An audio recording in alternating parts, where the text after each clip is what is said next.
Vas-y, raconte-moi un peu alors.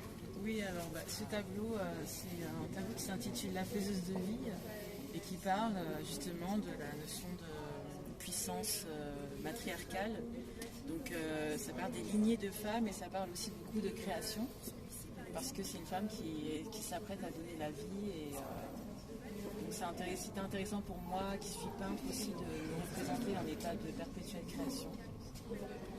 Et par rapport aux lignées de femmes, je voulais représenter cette personne aux côtés de ses ancêtres. Donc sur le côté, on voit des alouanes.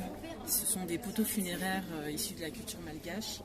Donc c'est un motif qu'on retrouve énormément à Madagascar, dans l'artisanat, un peu partout. C'est pas quelque chose de forcément morbide.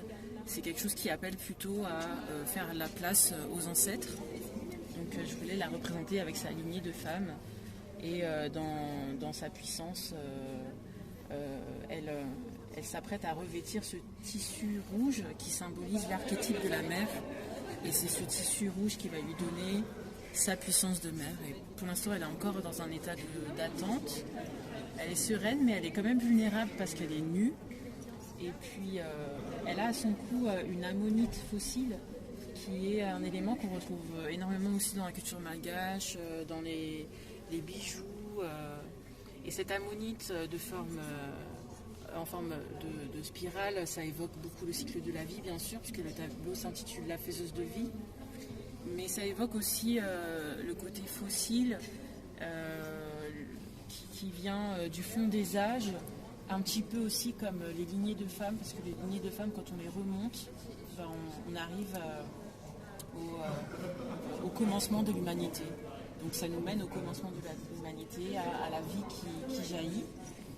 Vous avez aussi beaucoup d'éléments qui rappellent l'eau.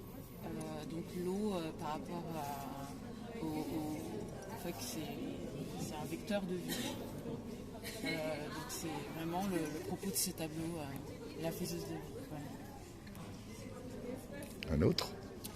Alors pour vous présenter un autre de mes tableaux, vous avez ici un tableau qui s'intitule Sororité et que j'ai fait en collaboration avec une photographe brésilienne qui s'appelle Ju Almeida et qui photographe beaucoup des communautés religieuses au Brésil qui sont très inspirées des religions issues de l'Afrique de l'Ouest. Et pour moi, ce qui est intéressant dans cette scène, c'est l'universalité de la scène par rapport au fait qu'on ne peut pas vraiment savoir, quand on regarde l'image, d'où ça vient, si c'est une scène qui s'est déroulée à La Réunion, ou qui s'est déroulée au Brésil, ou qui s'est déroulée en Haïti, ou qui s'est déroulée en Guadeloupe. Il y a tellement de similitudes aussi dans la façon de vivre la spiritualité aussi dans les communautés afro-caribéennes que c'est ce qui rend aussi la scène un peu universelle et que j'ai bien aimé représenter aussi. Et puis aussi il y a la puissance des expressions de ces deux petites filles qui sont en lien l'une avec l'autre, qui se reposent l'une sur l'autre, qui sont aussi dans un état très méditatif et spirituel qui m'intéresse beaucoup. Et que je trouve que c'est une très belle scène à peindre en tout cas. J'ai pris beaucoup de plaisir à peindre ce tableau. Et à son oreille ici j'ai ajouté un symbole qui est le symbole Fawo-Odi issu des Adinkra, un langage philosophique akan d'Afrique de l'Ouest. Et c'est le même symbole que vous avez ici, à ce niveau-là, sur ce tableau-là. Donc Fawo-Odi qui signifie émancipation. Si vous avez ce tableau qui parle beaucoup de paix, de rêverie, c'est une invitation aussi à la rêverie et à la méditation.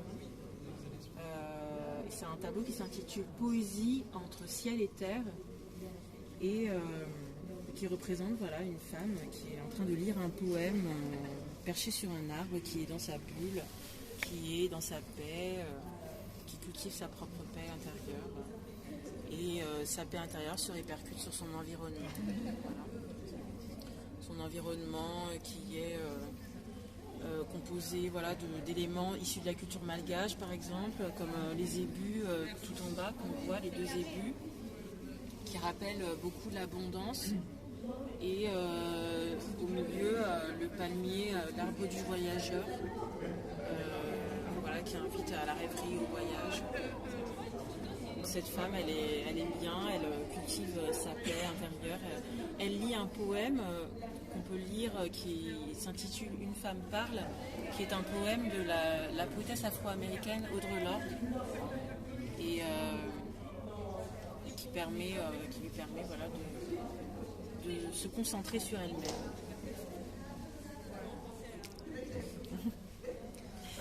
Merci pour les personnalités publiques qui sont de générations différentes.